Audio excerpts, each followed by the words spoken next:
Rebonjour, bonjour à tous. Donc, on va continuer sur le thème de la durabilité avec une table ronde dont le thème est le réemploi de la bouteille en verre, la bouteille du futur. Bon, je vais m'asseoir. Avant de vous présenter les invités, peut-être quelques mots de contexte. On parle du futur, mais en fait, nous sommes déjà dans le futur.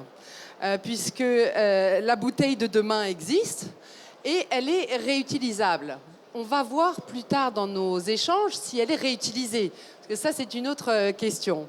Alors, quelques chiffres clés également qu'il est important d'avoir en tête. On sait tous que le modèle linéaire, extraire, fabriquer, jeter, recycler, a atteint ses limites. Et pour faire des bouteilles, on le sait tous aussi, il faut du sable, il faut beaucoup de sable. Et on sait aussi que l'extraction du sable n'est pas durable. Donc c'est la deuxième ressource la plus utilisée au monde après l'eau.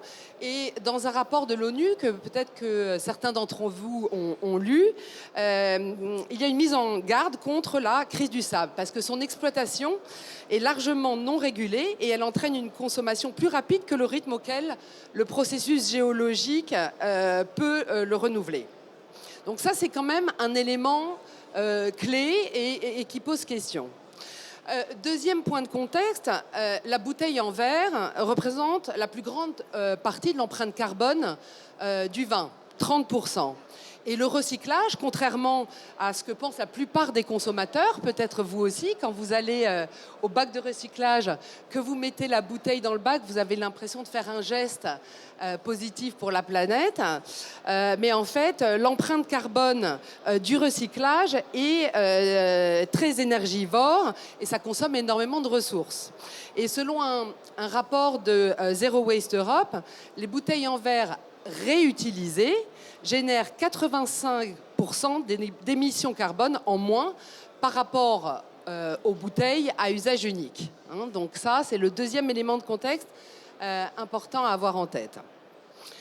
Ensuite, si on regarde les 3 R de l'économie circulaire, donc peut-être que vous les connaissez, réduire, réutiliser et ne recycler qu'en dernier recours, eh ben on s'aperçoit qu'il faut agir vite sur les 2 premiers R, réutiliser et recycler.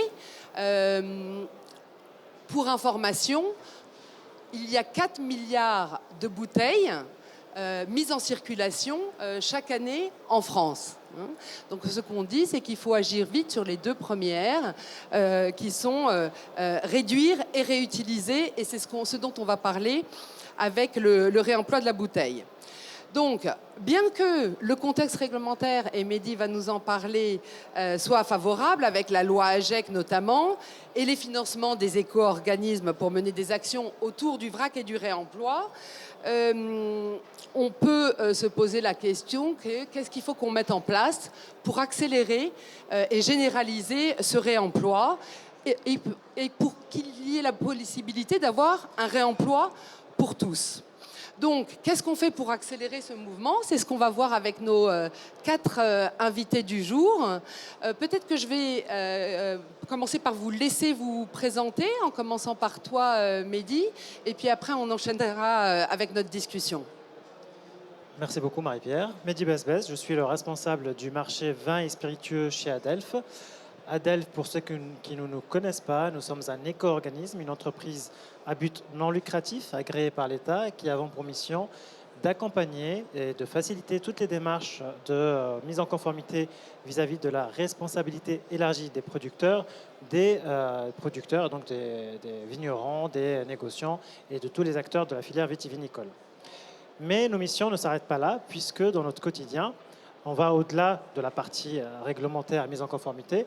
On accompagne l'ensemble de nos adhérents à tout ce qui va aller, en fait, on les aide à réduire l'impact environnemental de leurs emballages. Et cela, ça passe effectivement par de la formation et de la sensibilisation à l'éco-conception de ces emballages. Et quand on parle d'éco-conception, il y a également le réemploi. Merci. Sophie? Oui, bonjour à tous. Sophie Telbaud, je suis directrice générale d'Interloire, l'interprofession des vins de Loire. Nous, notre mission, c'est de représenter, promouvoir, de valoriser les vins de Loire. Je vous donne juste quelques chiffres clés. Les vins de Loire, c'est 42 000 hectares. On s'étend sur un vaste territoire de Nantes à Blois, 34 appellations et l'IGP Val-de-Loire. Voilà, ça fait à peu près 3 000 opérateurs au total. On parle de domaines, de producteurs, de caves coopératives ou de négociants. C'est 260 millions de bouteilles au total par an. Merci. Anne-Laure? Bonjour à tous, Anne-Laure Desmaris, je suis vigneronne au domaine de Haute-Perche.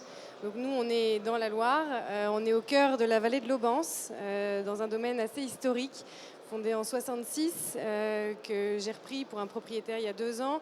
Et on a à cœur, nous, avec une grosse partie de notre clientèle étant des particuliers, de s'inscrire justement et d'inscrire nos consommateurs dans le réemploi de la plupart de nos bouteilles. Merci Anne-Laure. Et ça va être intéressant d'avoir un témoignage concret de comment ça se passe dans la vraie vie avec toi tout à l'heure. Martin?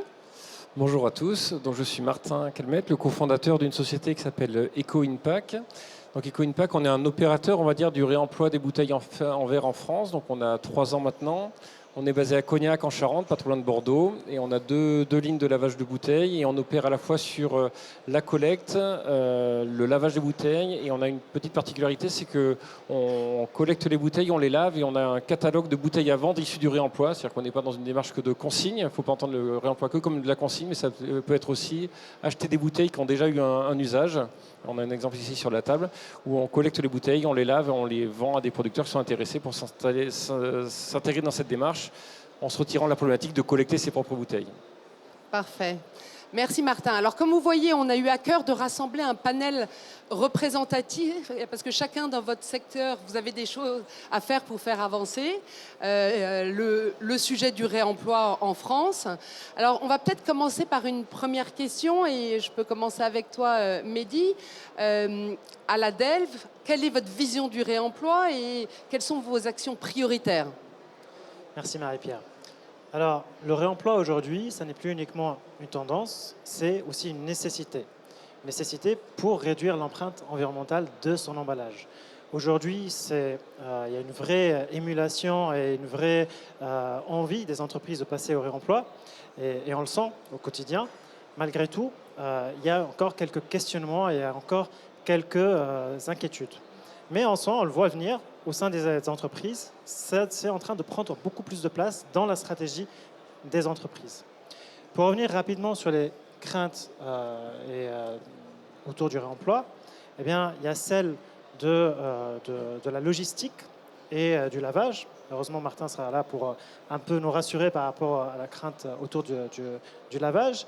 La crainte également des coûts supplémentaires qu'il va falloir allouer pour passer au réemploi.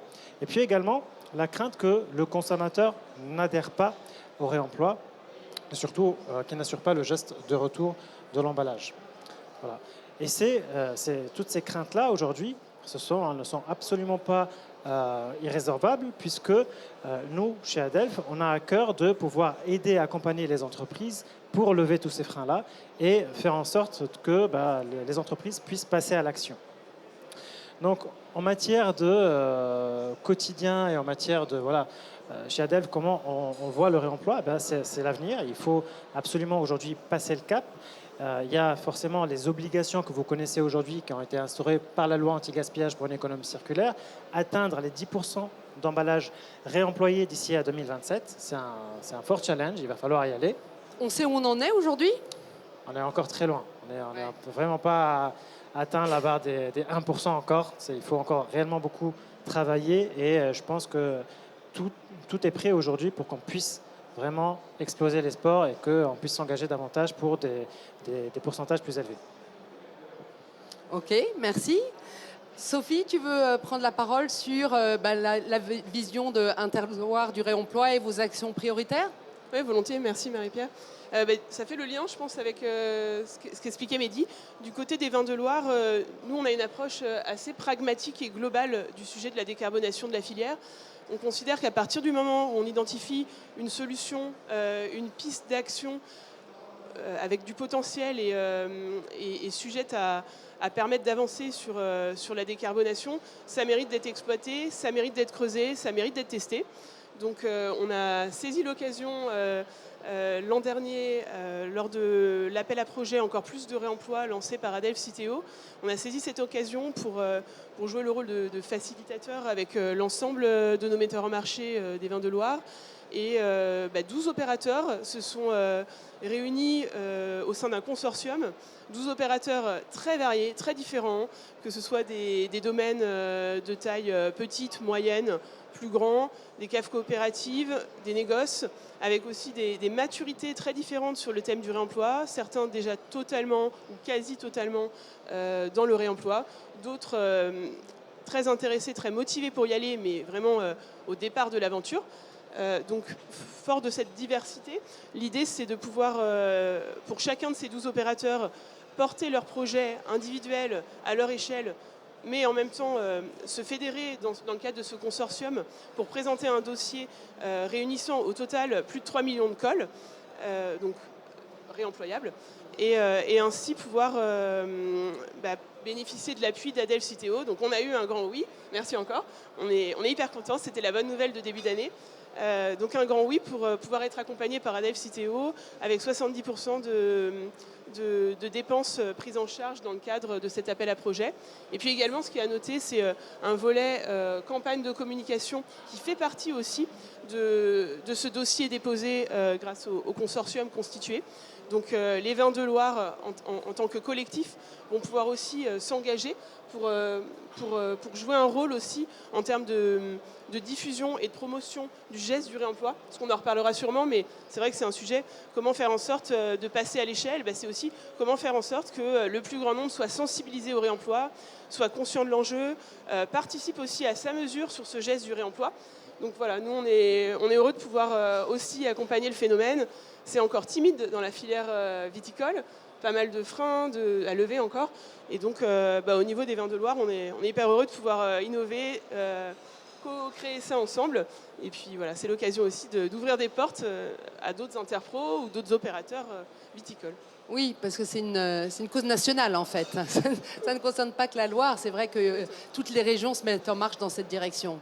Et alors, dans votre initiative, donc le dispositif qui est mis en place concerne le fait que les bouteilles soient réemployables.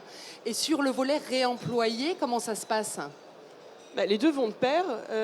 Aujourd'hui, justement, l'enjeu, c'est d'arriver à fermer la boucle, oui, donc que les bouteilles puissent revenir in fine et être effectivement réemployées. C'est tout le sujet. Le problème, c'est que pour sortir de ce serpent qui se mord la queue, je pense qu'il faut essayer d'être le plus agile possible, lever le plus de barrières possible, faciliter les choses au maximum pour aussi les metteurs en marché viticoles, de manière à ce que chacun ose se lancer dans le système et diminuer en fait la prise de risque.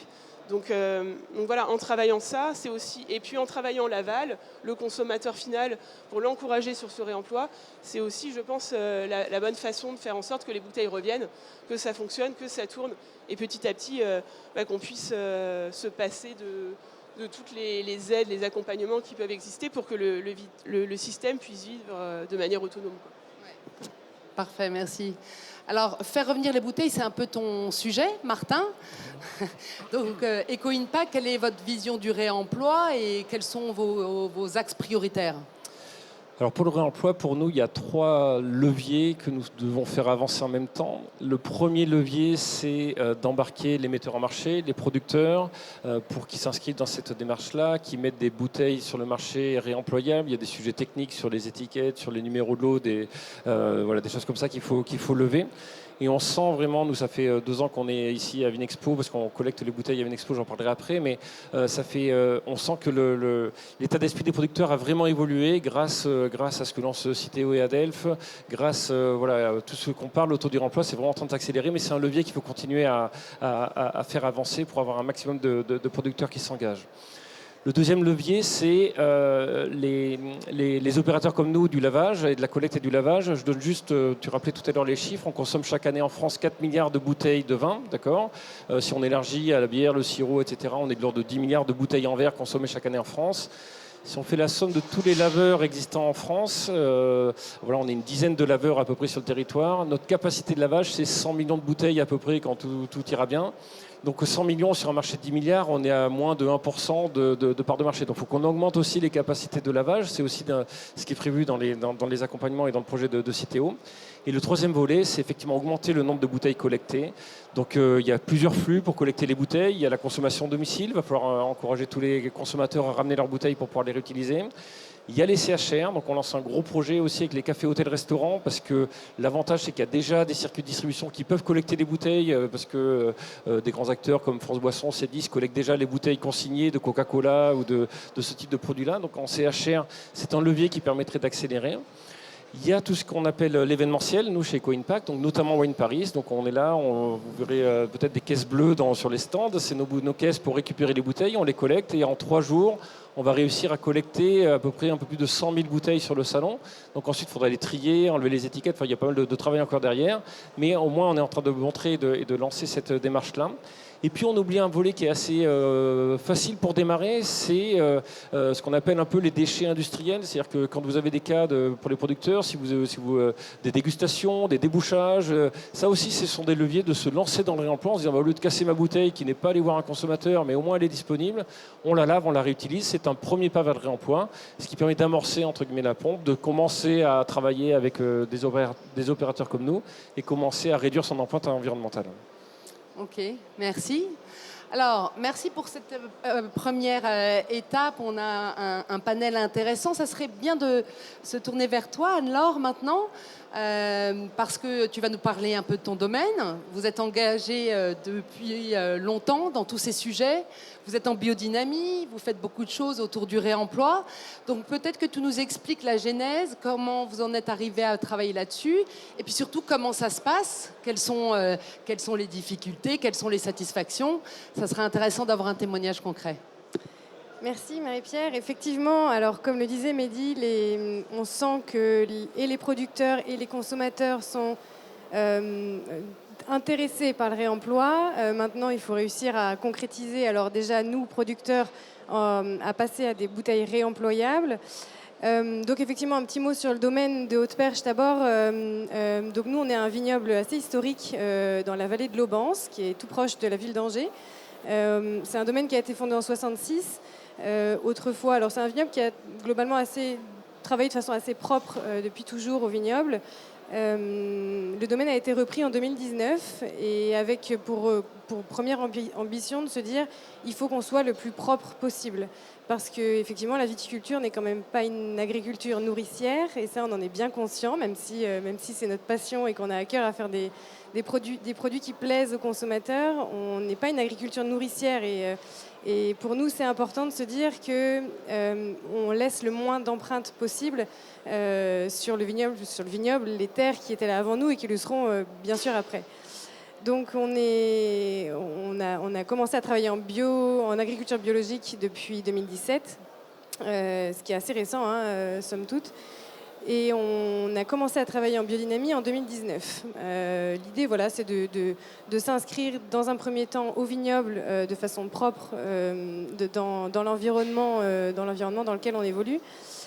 Et puis donc moi j'ai repris le domaine il y a 2 ans pour un propriétaire qui n'est pas du tout vigneron de métier puisqu'il travaille plutôt dans la finance à Paris. Et alors on sait que dans ces métiers de la finance, tout ce qui est les leviers RSE sont très nombreux et sont beaucoup mis en place dans les entreprises, ce qui est beaucoup moins le cas, je pense, dans la viticulture. Et donc on a eu à cœur d'actionner plusieurs leviers et notamment à mon arrivée l'éco-conception. Il s'avère qu'on a repensé un peu toute la gamme du moins l'identité visuelle du domaine, et on en a profité pour s'inscrire dans cette éco-conception de nos cuvées, de notre gamme. Alors il faut savoir qu'aujourd'hui, nous, on produit un peu moins de 100 000 bouteilles sur un vignoble qui fait 25 hectares, disons. Tout travaillé en bio et en biodynamie, donc avec des petits rendements. Aujourd'hui, on tourne à 60 000, on a un potentiel de 100 000 bouteilles. Et on a aujourd'hui 80% de notre production qui s'inscrit sur ce système de réemploi de bouteilles. On a la chance par ailleurs d'avoir aujourd'hui 60 à 70% de notre clientèle et de notre chiffre d'affaires qui est fait par des particuliers, donc qui viennent au caveau. On a des méthodes plutôt anciennes, historiques en fait, de distribution de nos vins, parce que voilà, c'était des gens qui venaient régulièrement au caveau acheter leur vin. C'était des livraisons en Bretagne, en Normandie, les régions les plus proches qui ne sont pas productrices de vin. Donc voilà, donc on a profité finalement de son fonctionnement à l'ancienne pour justement avoir les retours immédiats et directs de nos consommateurs. Consommateurs qui est très sensibilisé, je pense, au réemploi et de plus en plus, mais pour lequel il faut motiver, éduquer, engager et pour essayer de faire revenir un maximum les bouteilles. Nous, on a la chance d'être point de collecte, donc on travaille avec Bout à Bout, qui est un acteur plus local de chez nous, puisqu'ils sont basés à Nantes, dans la région nantaise. Et donc, on a la chance d'être point de collecte Bout à Bout pour nos clients particuliers et pour les pros aussi, les restaurateurs, les cavistes, qui n'ont pas toujours la place de stocker déjà des bouteilles pleines, alors les bouteilles vides, n'en parlons pas. Donc ils les rapportent chez vous. Donc exactement, on a fait en Bout sorte à d'être Bout point de vient collecte. ensuite collecter les bouteilles au domaine. Tout à fait. Donc on a adapté toute l'identité visuelle, on a pensé des papiers recyclés, de l'école hydrosoluble, des encres qui soient les moins consommatrices finalement. Exactement. On le voit effectivement sur cette bouteille qui est notre Anjou Village Brissac. Donc toutes les étiquettes sont faites de la même façon. On n'utilise plus du tout de dorures. En fait, les dorures à chaud sont vraiment pas écologiques à produire. On utilise en fait sur un film de dorure. Il faut savoir que on utilise juste ce qu'on a besoin d'imprimer et tout le reste c'est gâché. C'est vraiment pas écologique à produire, c'est pas écologique à recycler, donc on a arrêté toutes les dorures. On a utilisé des encres qui soient le plus propres possible et en l'occurrence on a utilisé une seule encre, ce qui est plus écologique en termes de passage à l'impression. Et voilà, l'idée ça a été donc de s'inscrire un maximum dans cette démarche-là en se disant de toute façon nos vins vont parler de nos terroirs. Donc il suffit de faire quelque chose de très simple. Alors pour certains consommateurs particuliers de l'ancienne génération, ça a été un peu un brise-cœur quand même de C'est voir quoi les changer leurs réactions étiquettes. des consommateurs quand ils voient qu'il n'y a plus de collerette que... Effectivement, on travaille sans collerette aussi. Alors au début, nos clients historiques, je dirais, étaient assez frileux. Ils nous ont dit mais votre vin est tombé du camion ou comment ça se fait qu'on n'a plus de collerette Elle n'est pas finie, votre bouteille. Exactement. Et finalement, avec de l'éducation, beaucoup de pédagogie, mais en fait, c'est logique. On a expliqué que la capsule, l'aluminium, était quelque chose qui n'était pas écologique à produire ni à recycler, que la plupart d'entre nous et de tous les consommateurs ne prenaient pas le temps d'enlever entièrement la capsule pour trier leurs bouteilles, ce qui fait que la capsule d'aluminium n'était pas recyclée. Donc ça s'explique, les gens ont très bien compris et puis en plus on a une facilité aujourd'hui de ne plus utiliser de Marianne non plus puisqu'on fait des documents d'accompagnement avec nos bouteilles. Donc finalement la capsule n'avait pas de vertu de protection et ça on l'explique, elle avait juste une vertu de porter la Marianne et donc les droits Le support de la Marianne. Exactement, ouais. Qui atteste que les taxes ont été payées. Exactement, voilà. Donc c'était beaucoup de pédagogie. Quant aux étiquettes, ils ont trouvé ça très blanc au départ, un peu trop neutre à leur goût pour certains. D'autres ont adoré. Bon, voilà. Je pense que les goûts et les couleurs, de toute façon, dans n'importe quel domaine, c'est pareil. Mais voilà, ça a été plutôt bien reçu en in fine. Aujourd'hui, les gens comprennent dans quelle démarche on se trouve. Et surtout, on commence à avoir de plus en plus de consommateurs qui nous rapportent leurs bouteilles en direct. Ouais. Et ça, c'est quand même une petite victoire à notre petite échelle de vignerons, parce que les sensibiliser, c'est bien, et je pense qu'ils y sont sensibles. Maintenant, l'acte de rapporter la bouteille est toujours plus compliqué, parce que ça fait un énième tri à faire. Donc voilà, C'est-à-dire que, oui, en France, on est très bon sur le recyclage des bouteilles en verre. Et on a habitué les consommateurs à aller au bac et de faire ce geste-là. Maintenant, exactement. Il faut qu'ils fassent un autre geste, donc ça prend un peu de temps. Mais c'est grâce à des gens comme vous qu'on fait avancer les mentalités. Et il y a des freins culturels, en effet. Donc tu parlais des différentes actions sur la bouteille. Autant d'actions qui sont hyper importantes pour réduire votre empreinte carbone. Et hyper importante aussi pour que la bouteille soit réutilisable est collecté par des gens comme Martin, avec des étiquettes qui s'enlèvent facilement au lavage, etc. Donc c'est tout un ensemble d'éléments en fait qu'il faut accorder pour que le réemploi soit facilité et puisse être massifié derrière. Ouais. Exactement, c'est l'enjeu maintenant. Ouais. C'est-à-dire que les solutions, elles existent. Clairement, on sait à peu près ce qu'il faut faire. Et donc maintenant, il faut arriver à adapter ces produits pour mettre sur le marché des bouteilles réutilisées, massifier les points de collecte, faire savoir aux consommateurs. Moi, je trouve que sur la collecte du verre, par exemple, on a de la chance comparé à l'État a lancé en 2024 la collecte des biodéchets. Là, c'est un changement culturel. Quand on vous dit, vous mettez plus vos déchets verts dans vos poubelles noires, mais pour avoir un bac à compost, l'amener quelque part et tout, là, c'est un gros changement culturel. Nous, en France, on a la chance que les consommateurs ont l'habitude de mettre leurs bouteilles en verre dans un cabas ou dans leur coffre. Ils vont quelque part. D'amener les bouteilles quelque part. À nous d'adapter ça, de ne pas casser les bouteilles, pouvoir les trier, pour les réutiliser. Donc, c'est top d'avoir des initiatives comme ça qui démontrent que c'est possible, que ça marche. En plus qu'on fait de la vente au domaine, ça permet vraiment de parler avec ses clients. Et c'est un peu l'enjeu maintenant, c'est d'arriver à ramener un peu tout le monde, tout l'écosystème dans ce modèle de réemploi. Oui, et à multiplier le nombre de points de collecte, parce que c'est ça l'enjeu aujourd'hui. Hein. Il y a des gens qui sont bien intentionnés, ils disent mais je sais pas où la rapporter. Alors ça c'est un sujet pour lequel il faut avancer, communiquer, et sur lequel il faut communiquer. Et je pense que c'est l'occasion de parler de l'appel à projet Reuse qui est lancé par Citeo. Donc il y a une grosse activation qui est lancée dans le nord et l'ouest. Tu veux en parler, Mehdi ou Si tu veux. Vas-y, je t'en prie. Effectivement. Oui, peut-être juste un point pour finir le témoignage d'Anne-Laure et après on passera au projet Reuse. Ma question c'est, sur ce chemin d'accélérer la proportion des bouteilles en réemployables, quels ont été les freins ou les difficultés que vous avez rencontrées et pourquoi pas arriver jusqu'à 100% de votre parc de bouteilles en réemploi? Alors, effectivement, c'est une bonne question. On y a pensé et puis en fait, on a eu la chance de penser au réemploi et de penser à la réemployabilité de notre packaging global au moment où on était en train de recréer une nouvelle identité de marque, de domaine. Donc c'était intéressant pour nous et ça nous a permis de tout penser d'un coup en fait. Donc du visuel jusqu'à l'étiquette, jusqu'à la bouteille. Et puis en fait, sur une petite partie qui représente, je dis 20%, mais je pense que c'est à peine 20% en réalité, on travaillait sur des cuvées parcellaires qui représentent vraiment des tout petits volumes et qu'on a voulu différencier parce que, effectivement, dans l'imaginaire des gens, des bouteilles sans capsule, sans surbouchage, en fait, que ce soit de la cire ou voilà, quelque chose qui vienne finalement finir et sublimer la bouteille.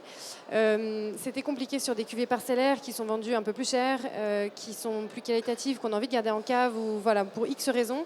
Donc on s'est autorisé en fait sur ces cuvées parcellaires qui représentent des petits volumes chez nous à cirer les bouteilles. Et il s'avère que quand les bouteilles sont cirées, on ne peut pas les réemployer puisque la cire elle peut pas être enlevée au moment du lavage.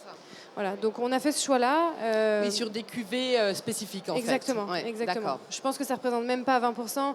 On a voulu concentrer les efforts sur tous les cuvées d'appellation, nos cuvées à plus gros volume. Mais oui, effectivement, on a trouvé intéressant d'avoir quelque chose qui différenciait cette partie. Oui, ce qu'on peut comprendre. Ce qu'on peut comprendre.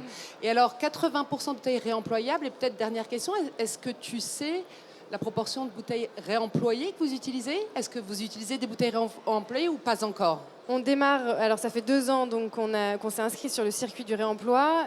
On commence à récupérer des bouteilles qu'on remet en lavage. On n'a pas encore remis en bouteille et c'est un sujet, et ça fait partie des freins sur lesquels il faut qu'on réfléchisse. On n'a pas encore réutilisé au moment de nouvelles mises en bouteille des bouteilles issues du réemploi. Pour l'instant, on est vraiment dans une phase plutôt de collecte, de pédagogie et d'enseignement auprès de nos consommateurs. Aujourd'hui, on a un frein qui se présente à nous, qui est... Alors nous, le domaine fait 25 hectares. On ne fait pas nos mises, on n'a pas de ligne de mise, de conditionnement au domaine. C'est un camion en extérieur, un prestataire qui vient au domaine au moment des mises en bouteille. Et donc, eux, leur frein, c'est de se dire, mais les bouteilles issues du réemploi, potentiellement, elles peuvent être plus fragiles, parce que fragilisées par le lavage. Et donc, ils se posent la question de se dire, oui, mais comment est-ce qu'on prévient la casse issue du réemploi sur nos lignes. Le prestataire se demande comment on prévient de ça. Non, mais là, il y a beaucoup d'éducation à faire afin de rassurer. Juste pour vous dire, nous, chez Eco Impact, donc ça fait 3 ans qu'on lave des bouteilles. On a vendu à peu près, on est à plus de 500 000 bouteilles réemployées, relivrées. Et en fait, il faut comprendre que physiquement, le lavage n'altère pas du tout les bouteilles. C'est-à-dire que si vous prenez une bouteille décorée, souvent, certains font des décors avec une sérigraphie, par exemple, sur le verre. Quand vous décorez une bouteille, il faut vous appliquer le décor. Et pour que le décor tienne sur le verre, on le fait recuire à 600 degrés. Vous imaginez le choc thermique que prend la bouteille pour cette recuisson du décor. Nous, le lavage, on trempe les bouteilles dans des bains à 75 degrés. C'est entre guillemets comme laver un verre dans un lave-vaisselle dans une maison, quoi. C'est pas beaucoup plus contraignant que ça. Donc effectivement, il faut qu'on démontre, qu'on rassure les industriels, les metteurs en bouteille, ceux qui font de la mise en bouteille, etc., pour leur démontrer que le réemploi est déjà utilisé. Et on en parlait ce matin, beaucoup de gens le font. En fait, il y a beaucoup d'idées reçues sur le réemploi, mais en fait, c'est quelque chose qui est très mature. Imaginez Coca-Cola, San Pellegrino, ils le font depuis des dizaines d'années sur des lignes à 40 000, 50 000 bouteilles par heure. Donc le process est très maîtrisé, très mature. Là où on peut craindre, c'est sur la fragilité du verre lors de la collecte. C'est surtout là où on peut craindre des problématiques. Aujourd'hui, il existe des caméras d'inspection qui permettent de vérifier. On voit vraiment, limite, on voit un cheveu dans une bouteille. On arrive à le capter avec les caméras qu'on a installées, nous, chez Eco Impact. Donc vraiment, l'aspect qualité, il faut se rassurer là-dessus. On a un projet même sur les vins effervescents, c'est-à-dire même là où il y a de la pression dans les bouteilles. On sait que le réemploi est possible également. Donc voilà, je pense qu'il faut vraiment rassurer tout le monde sur cette qualité. C'est notre rôle à nous, laveurs, de rassurer et de travailler dessus. Mais vraiment, je pense que le message, c'est de dire le réemploi, c'est possible, ça existe, ça marche. Et si vous voulez qu'on en parle avec votre prestataire, avec plaisir, on peut lui démontrer des choses, quoi. Oui, je pense que c'est aussi un public à éduquer finalement. Exactement. Oui, tout à fait. Alors Mehdi, parlons du projet Reuse qui fait partie de ces projets ambitieux autour du réemploi. Alors, avant de rentrer dans Reuse, peut-être rappeler l'appel à projet Encore plus de réemploi, puisque c'est une démarche qui vise à accompagner l'ensemble des metteurs à marché à passer le cap et à passer à l'action du réemploi. C'est un appel à projet qui est renouvelé chaque année. Ça représente 5 millions d'euros qui sont mis sur la table chaque année annuellement pour aider les entreprises à 50, investir. non 5. À l'échelle d'Adel, oui, c'est 5 millions. Donc c'est pour le secteur des vins et spiritueux. Donc aujourd'hui, c'est 5 millions d'euros. Et ce financement-là va permettre aux entreprises qui le souhaitent de mener des expérimentations, de faire des études, d'investir même en CAPEX. Donc si je veux développer ma ligne de conditionnement et l'adapter au réemploi, c'est possible de le faire financer grâce à l'appel à projet Encore plus de réemploi. Et puis également les projets de communication. Donc pour faire de la pédagogie, c'est essentiel et c'est très très important. Faire de la pédagogie autour de réemploi, c'est un axe important et on n'y arrivera pas à arriver à faire du réemploi de façon performante sans pédagogie. Donc tous les ans, c'est renouvelé. Je vous invite à vous tenir informés au moment de l'ouverture du prochain appel à projet. C'est normalement mi-année. Sur le projet Reuse, donc c'est une démarche complémentaire. Aujourd'hui, c'est une démarche déjà qui vise pas uniquement le secteur vin et spiritueux, c'est beaucoup plus large. C'est porté par notre maison mère Citeo. Ça concerne tous les produits agroalimentaires. C'est en fait une réflexion qui a été portée avec différents acteurs, une centaine d'acteurs, des entreprises de tous les secteurs d'activité, des laveurs, des collectivités, des fédérations. On a réuni tout ce beau monde et on a réfléchi pendant plusieurs mois sur le process de réemploi de demain. Comment pouvoir arriver à mettre en place, à mettre en musique le réemploi de façon mutualisée et harmonisée à l'échelle nationale. Au bout d'1 an et demi de réflexion collective, aujourd'hui on passe à l'action puisqu'on va activer ce projet Reuse dans une zone géographique à l'échelle régionale. Il y a 4 régions administratives qui sont la Loire, la Bretagne, la Normandie et les Hauts-de-France, qui, à partir du mois de mai, vont voir arriver dans un certain nombre de points de distributeurs de GSA. Il y en aura peut-être 800, enfin près d'un millier, en tout cas, qui seront embarqués, qui seront équipés avec des reverse vending machines. Ce sont des points de collecte qui pourront récupérer ces contenants réemployables. Et donc, c'est près de 16 millions de consommateurs qui, à partir du mois de mai prochain, pourront avoir accès à des produits vendus dans des emballages réemployables. Et avec l'ambition que c'est une phase d'expérimentation qui va durer 18 mois. Au bout de ces 18 mois, on passera à l'étape supérieure et on espère que ça deviendra national. Super. Et alors peut-être savoir aussi côté Interpro, comment ça se passe sur les obstacles que vous voyez, les freins, les conditions nécessaires pour le succès. Quel est votre bilan aujourd'hui ? Nous, ce qui nous paraît vraiment clé là-dedans, c'est d'arriver vraiment à générer un effet d'entraînement. Du côté des vins de Loire, bon, on a ça, je pense, un peu dans notre ADN. On est des défricheurs. Nous, ça fait depuis la fin des années 90 qu'on travaille sur l'adaptation au changement climatique. 2000, première cartographie des sols sur le territoire des vins de Loire. Donc, bon, on a cette chance, je pense, d'avoir cette mentalité, cette envie d'innover, cette envie de tester, cette approche test and learn, en essayant de trouver les nouvelles pratiques de demain. Tout ça, bien sûr, c'est toujours une prise de risque. Je reviens là-dessus, mais c'est important. Et ce qui me semble clé, à la fois comme obstacle et puis peut-être comme condition nécessaire pour avancer, c'est vraiment d'arriver à générer un maximum d'agilité dans le système. Donc trouver le maximum de simplicité dans ces boucles qu'on met en place. C'est pas simple parce qu'on est beaucoup d'acteurs tous liés les uns aux autres, hein, que ce soit laveurs, metteurs en marché, négociants, distributeurs, il ne faut pas les oublier aussi dans le système. Ceux-là aussi, ils ont un rôle clé à jouer aujourd'hui. Et tout ça, c'est assez complexe. On est vraiment en plein dans l'incertitude. Et aujourd'hui, je pense que la solution pour avancer, c'est qu'il y en ait certains qui défrichent. Donc nous, on est ravis de jouer ce rôle. Et j'espère que derrière, ça permettra aussi, à un niveau, comme tu disais, national aussi, de faire bouger les lignes. Donc vraiment pour qu'on puisse tous s'engager dans la même logique. Donc voilà, moi ce que je souhaiterais aussi faire passer ici, c'est un message d'appel à projet à notre tour au niveau des vins de Loire pour tous les distributeurs aussi, les différents circuits de distribution qui seraient intéressés à se lancer dans cette dynamique avec nous. Nous on est preneurs, on a envie d'essayer des choses, on a envie d'avancer, on a envie d'inventer le futur du vin de demain sur ce sujet du réemploi.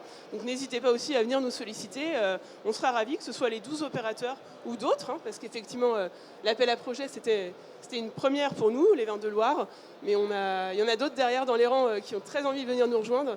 Donc voilà, on est nombreux en tout cas dans la Loire à vouloir avancer là-dessus et à être prêts à vous proposer des beaux vins, des beaux produits pour avancer sur ce réemploi. J'en profite juste pour la féliciter, lui dire un grand bravo, puisque c'est mon premier consortium avec une interprofession et c'est très important d'y aller au collectif. Le collectif, pensez-y, réellement, ça permet d'avancer. Enfin, on peut aller, comment on dit, on va plus loin en collectif et plus vite seul. Donc, c'est une vision d'avenir.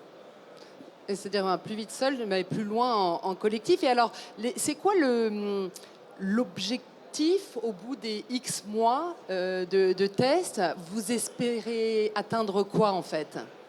Déjà, à court terme, c'est déjà faire ce qu'on a dit. Donc, dans le cadre du dossier, au total, c'est 3 millions de cols qui sont liés dans ce dossier. Et voilà, l'objectif, c'est de pouvoir déjà mener à bien ces projets avec l'accompagnement d'Adelph. Ça fait aussi partie de l'intérêt de cet appel à projet, de bénéficier de cet accompagnement. Et puis, encore une fois, de pouvoir aussi jouer notre rôle en termes de communication vis-à-vis du grand public via cette campagne de communication pour que petit à petit le geste prenne. Donc nous, ce qui est particulier dans le cadre de cet appel à projet, c'est qu'on a des cas comme ce qu'évoquait Anne-Laure de domaines où on est plutôt sur du point de collecte au caveau. Mais il y a également le cas de figure d'acteurs qui sont plutôt orientés sur la partie CHR, qui gèrent eux-mêmes du coup le flux pour récupérer les bouteilles auprès de leurs distributeurs. Et puis après, on a le cas de figure aussi. Donc, ils les renvoient à leurs distributeurs, c'est ça? Oui, alors il y a différents systèmes. Ils sont 12 et c'est tout l'intérêt du dossier, c'est qu'il y a vraiment des... Vous allez expérimenter les différents schémas. Exactement. Ouais. Et puis le dernier volet, ça fait le pont aussi avec Reuse. C'est aussi des acteurs... parfois taille un peu plus conséquente aussi, qui ont prévu dans leur projet de dédier une ou plusieurs références à la grande distribution pour aussi venir tester des nouvelles boucles dans ce cadre-là, donc avec de la consigne aussi, consigne qui reste encore à ce stade avec des contours assez flous. Hein. C'est pour ça qu'il y a toute cette incertitude à gérer là-dedans. C'est vraiment important, je pense, pour que toute la filière puisse y aller.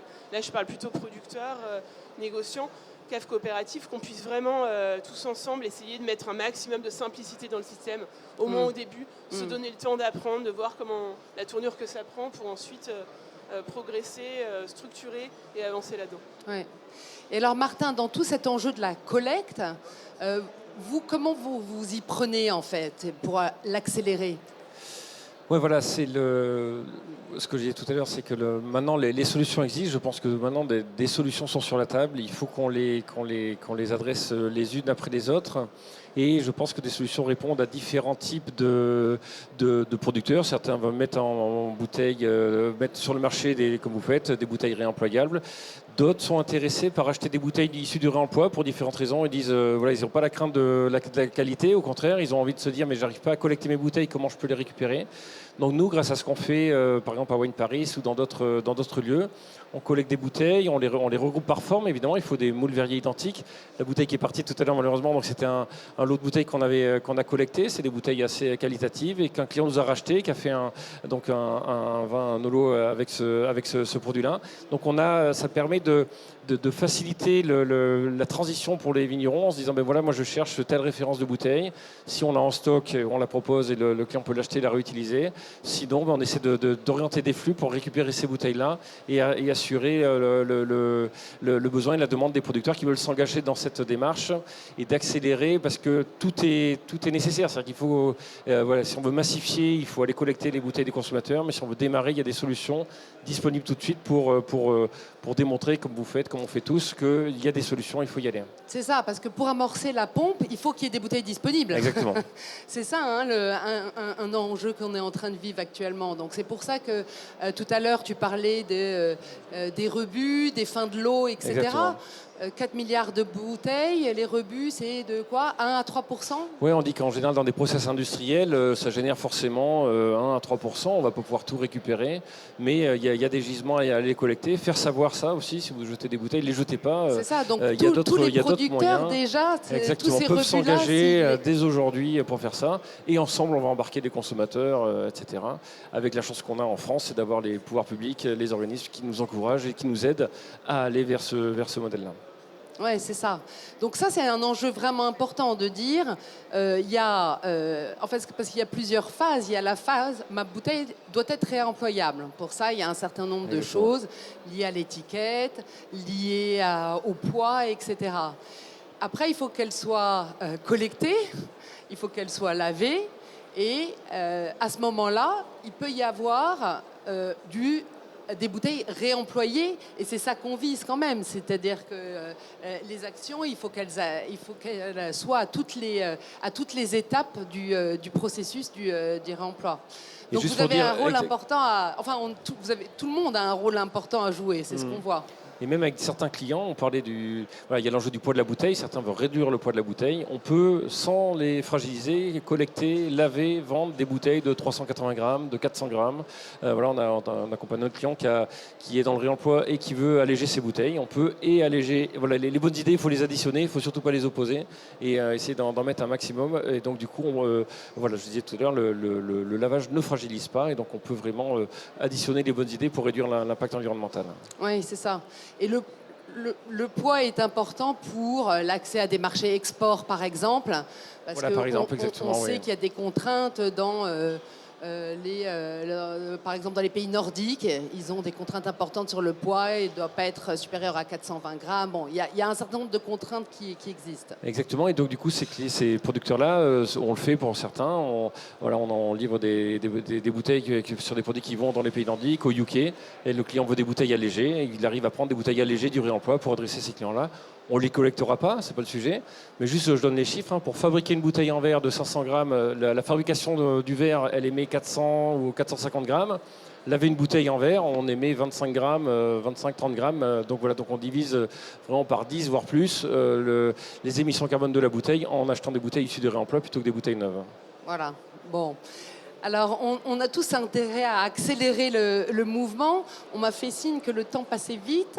Peut-être un mot sur votre vision de l'avenir concernant le réemploi. Je prends la parole. Alors, ma vision à moi, elle est claire. Elle est en ligne avec notre engagement chez Adelph. Mettre tout en œuvre pour réduire l'impact environnemental de ces emballages. Passer d'un emballage à usage unique et donc à un usage qui est très éphémère, un emballage qui puisse être réemployé avant d'être valorisés. Et ce que tu mentionnais tout à l'heure, Marie-Pierre, est très important, c'est que le recyclage, c'est déjà vertueux. On a 86% de taux de recyclage en France et c'est très performant. Et aujourd'hui, le fait de recycler 1 tonne de verre, ça permet d'économiser 623 kg de CO2 économisé. Donc c'est très important. Ceci étant, le réemploi et le recyclage ne sont absolument pas opposés.